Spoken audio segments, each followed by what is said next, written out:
Assalamualaikum warahmatullahi wabarakatuh. Ketemu di channel saya lagi yaitu Kompakta News. Video saya kali ini kita akan ngobrol-ngobrol sesama konten kreator, yaitu ada Pak Samsi. Bang Samson nih. Channelnya apa Pak Samsi? Samson Jawa Pongki, wong desa wong katrok.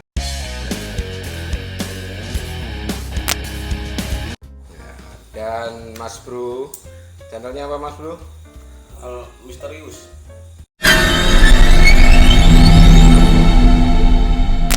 Misterius. Ini nggak boleh disebutkan karena nanti lihat aja di video saya ada pasti videonya Mas Bro. Oke, ini akan ngobrol ya, ngobrol seenak-enaknya. Jadi kita ngobrol keluh kesah lah, ibaratnya kita melakukan pekerjaan di YouTube ini jadi konten kreator tuh susahnya tuh apa? Kalau Pak Samsi tuh kontennya tentang apa ya? Kalau saya kontennya itu yang utama tetap ya bonsai lah, karena sesuai dengan hobi, jadinya ya tidak bisa lari dengan hobi. Kalaupun ada yang lain itu hanya sekedar intermezzo. Seperti itu. Oh, jadi Mama di channel jenengan tuh fokusnya tetap di tanaman ya, Iya. bonsai dan taman-taman seperti itu. Mama ada wisata atau apa ya itu intermezzo. Intermezzo aja. Jadi paknya dari Samson Pongki itu adalah jenis-jenis tanaman, terutama bonsai, cara membuat bonsai, trik-trik semuanya, sampai review harga dan lain-lain. Kalau Mas Bro sendiri itu channelnya tentang apa? Tentang hobi. Hobi itu meliputi ya tanaman ada, tapi yang utama soal burung, dunia Soal kicau, burung, dunia kicau. mania. Oh ya, jadi di channel Mas Bro itu dia lebih mengulas tentang hobi burung ya, trik setting burung atau apa tuh ada kontes atau lomba. Ya, di sini kita akan ngobrol keluh kesah di channel-channel masing-masing. Seperti saya kan juga cenderungnya di tanaman seperti Mas Pongki ini. Kita satu hobi, satu tanaman juga, kadang ada burung juga, kadang ada vlog wisata. Nah, kita difokuskan aja ke fokusnya konten masing-masing. Pak Pongki, Pak Samson Pongki, Ya. susahnya kalau kita ngevlog bonsai itu harus seperti apa? Susahnya apa dulu aja lah, happy-nya nanti, susahnya dulu. Kalau saya sih ya, kalau untuk bonsai itu karena meskipun saya ini main bonsai lah, boleh dibilang mengenal bonsai itu sudah lama. Cuma dalam hal konten karena kalah setat sama yang udah senior lah, belibet maaf. Sama senior terutama di channel YouTube itu termasuk kalah start, jadinya susahnya ya untuk membuat, misalnya kita review harga, terus kemudian kita taruhlah kita pruning itu kan sudah ada yang lebih lama, terus kemudian lebih channelnya lebih besar, lebih senior, jadi kesannya itu seperti orang yang baru buat bonsai itu, padahal kita kan sudah lumayan lama lah untuk mengenal bonsai, tapi untuk di dunia per-YouTubean yang sifatnya profesional itu memang masih pemula, seperti itu. Oh, berarti masalah awal tuh kompetitor ya. Ya. Jadi kita ini masih apa ya, merangkak lah di dunia konten kreator ini. Jadi emang salah satu susahnya itu adalah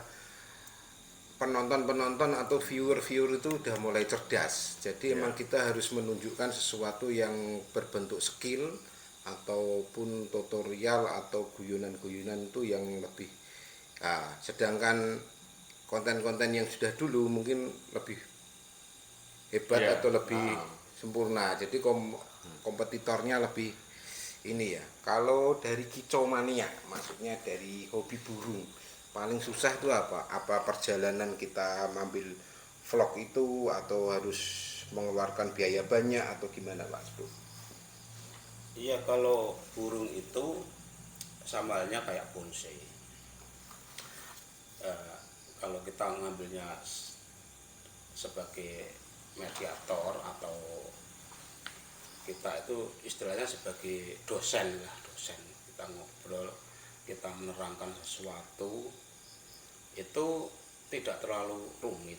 Untuk segi biaya itu sangat murah, karena kita cuma modal HP, tripod, sama kita ngobrol.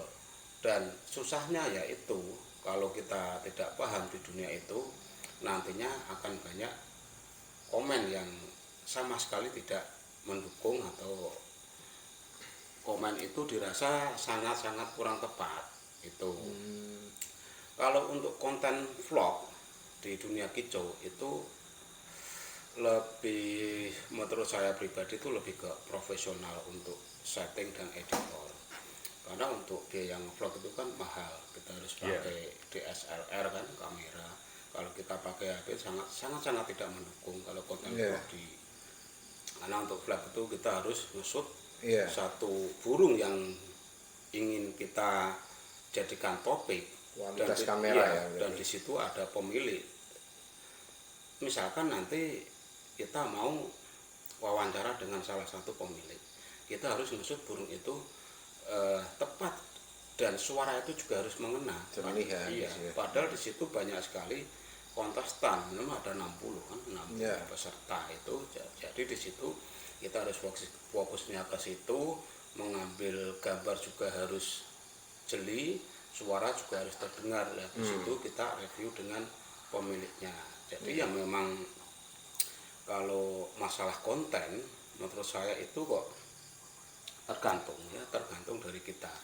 Kalau kita ingin vlog ya kita harus sedialah alat-alat yang mendukung konten vlog. Kalau kita ingin mereview semacam bonsai atau mereview seperti saya seputar apa itu burung, batu setting, kita cukup menggunakan satu kamera itu sudah bisa gitu.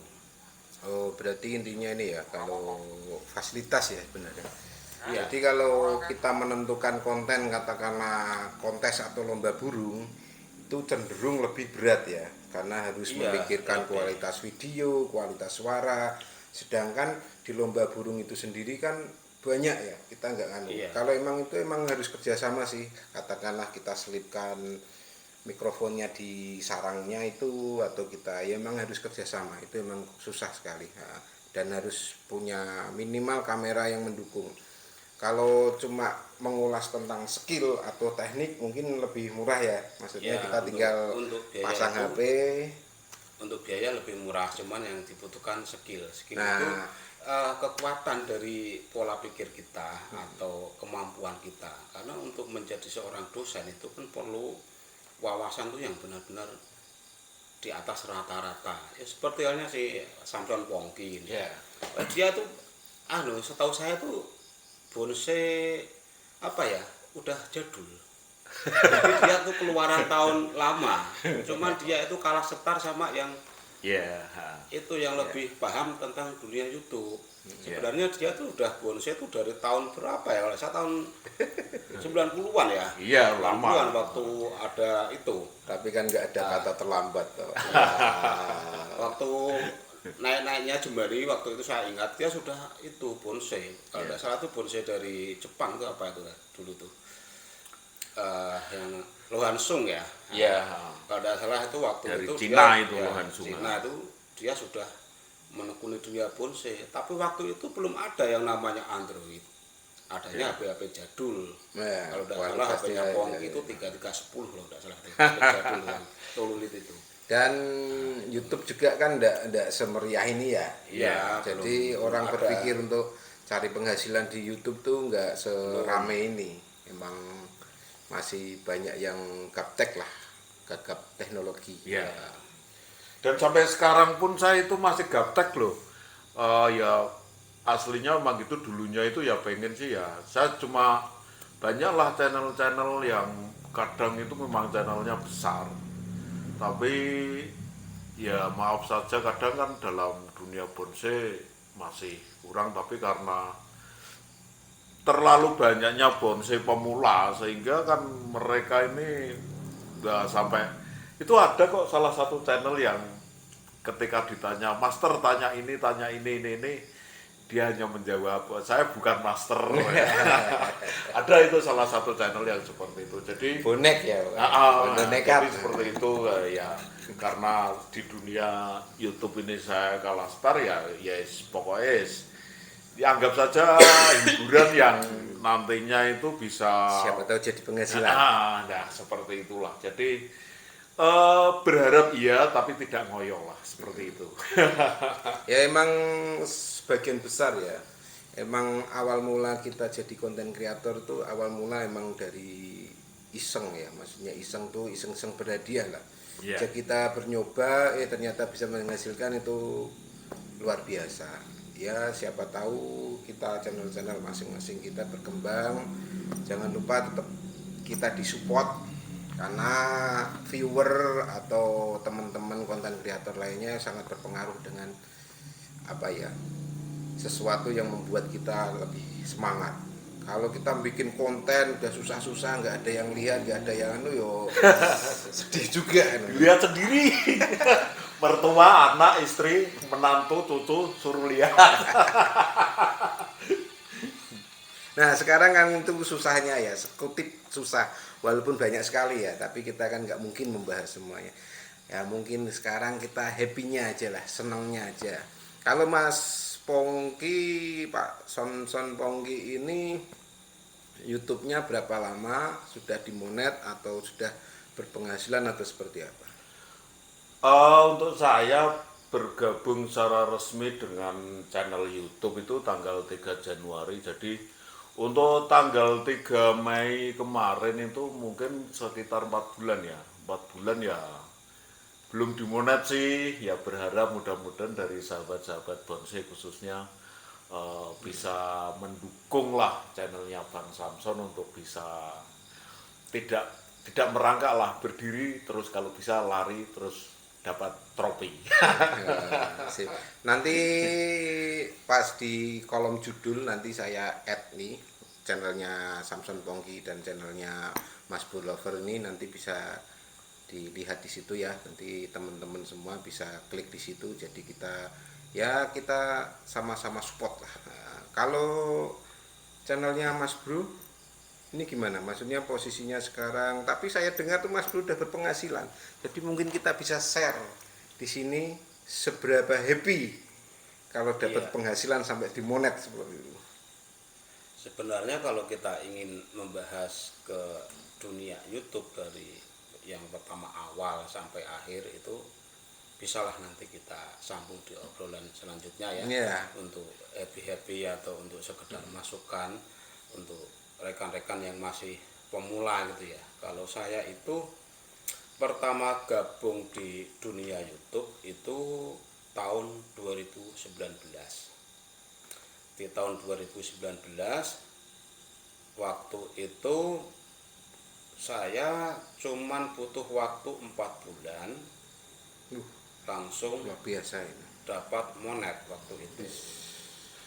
Dan setahu saya di tahun 2019 sampai 2022 ini itu persyaratan juga sama, 1.000 subscriber sama 4.000 jam tayang. Waktu itu juga sama, dan waktu itu belum rame seperti saat ini. Maksudnya itu belum rame yang jualan ini loh, jualan Subscribe. Subscribe Sama jam tayang. sungkrep ya, jualan sungkrep, jualan jam tayang itu belum ada. Ya ada, tapi waktu itu sama saya nggak berpengaruh karena memang waktu itu seperjuangan saya waktu itu kan ada tim itu 1.000 orang. 1.000 orang, dan yang lolos menjadi tim kreator atau mitra partner YouTube itu 200 orang. Yang 800 orang gagal waktu itu. Jadi setahu saya dan seingat saya itu untuk menjadi konten kreator itu ya susah. Kalau kita terus sekarang membahas masalah penghasilan, penghasilan itu kan ada yang jujur atau ada yang tidak ya. Kalau jujur itu ya kayak Gondrong Lambanan ya, teman saya itu ada, dia jujur mungkin di atas 19 juta kalau itu karena subscribe-nya sudah sekitar 20-an ke atas lah. 1 jutaan. Nah, itu diambil dari titik terakhir jam tayang. Kalau saya itu kan baru mungkin sekitar 80 ribuan, kalau tidak salah itu 80 ribuan subscriber, dan di situ sudah menghasilkan, kalau tidak salah kalau di total saya udah 2 tahun gajian dari YouTube. Nah, itu kalau dikumpulin misalkan nggak diambil itu ya, rata-rata, maksudnya nggak perlu nominal. Ya. Jadi itu mungkin senangnya dapat itu aja sih yang saya pengen saat ini. Kalau untuk membeli Pajero, bukan Pajero, yang lebih mahal lagi, itu bisa kita beli Suzuki Rubicon lah, itu kecil, mudah sekali itu. Kalau nggak Rubicon ya Alphard bisa, karena gaji YouTube itu sangat gede, sangat besar. Tetapi ya juga itu, kita juga harus dituntut profesional saat pembuatan sesuatu yang kita tampilkan ke publik, karena video yang kita unggah di YouTube itu nantinya akan menjadi konsumsi publik. Dan publik itu membutuhkan tontonan yang berkualitas ya, seperti halnya saya melihat itu channelnya Samson Pongki itu sangat berkualitas menurut saya, dari pengulasan bonsai sampai tutorial, sampai saya sendiri dibikin konten sama dia waktu renang di Pantai Ngebom itu. banyak itu Om Bro itu tak bikin konten itu.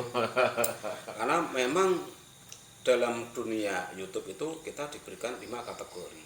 5 kategori itu silahkan diambil, tetapi ambil satu sebagai pengikat subscriber. Artinya artinya seperti ini. Kalau kita ingin fokus mencari subscriber, kita harus fokus pada satu titik. Artinya itu kita membuat video itu, misalkan tanaman ya kita lurus ke tanaman. Itu. Terus di situ kita akan menghasilkan subscriber dari tanaman, karena yang sub otomatis orang-orang yang membutuhkan informasi tentang tanaman. Itu. Dan untuk yang keempat, ada yang maksud saya itu kan ada 5 kategori yang disediakan. Kita pilih saja 5 itu kita ambil semua. Gitu. Misalkan sebagai contoh, Samson Pongki punya video 100.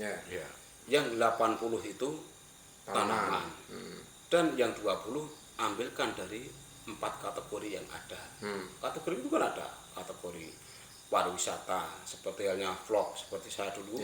Kemarin saya di vlog itu masuk ke kategori pariwisata, sport, terus ada bisa dia itu kalau tidak salah itu lagi apa tuh, kemarin saya pernah lihat itu masuk ke kategori apa, untuk yang bebas itu masuk ke kategori rakyat aja itu bebas. Seperti vlog saya kemarin tentang lebaran lah. Lebaran itu kan untuk bebasnya kita masukkan ke vlog rakyat. Kalau vlog rakyat itu kalau di kategori itu dinamakan blog dan ORG itu yang dinamakan konten atau rakyat, itu bebas, mau siapa itu bebas. Tetapi sekali lagi, karena video YouTube itu nantinya dikonsumsi publik, dan publik itu membutuhkan informasi yang jeli. Misalkan Samson Pongki meliput wisata, jadi Samson Pongki itu dituntut untuk memberikan apa isi wisata itu, dari fasilitas, dari tiket masuk, dari informatif dia harus jeli, informatif sama edukasi. Jangan sampai Samson Pongki membuat video vlog misalkan nggak jelas ini alamatnya di mana, masuknya apa, kita kan nggak tahu. Jadi di situ kita dituntut memberikan informasi yang detail supaya rating dari video itu muncul, dan di situ YouTube merekomendasikan video itu untuk diiklan. Dan karena iklan di YouTube itu sistemnya lelang. Lelang, kalau yang berani tinggi maka penghasilan kita itu tinggi. Jadi tingkatan gaji dari YouTube itu dari 200 viewer atau 200 penonton, 500, 700 sampai 1000. Oke teman-teman, itu tadi obrolan kita di acara Ngobrol Gabrul. Semoga apa yang kita bicarakan bisa bermanfaat bagi teman-teman semua, dan lebih membuat kita jadi lebih semangat lagi, memotivasi diri. Ya intinya dari obrolan ini yaitu apapun kendalanya jangan sampai kita putus asa, tetap berkarya, tetap cari hal yang baru, tetap berkreasi. Oke, demikian dulu video dari saya, semoga bermanfaat. Jangan lupa tetap berkreasi. Oke, wassalamualaikum warahmatullahi wabarakatuh. Salam mantap.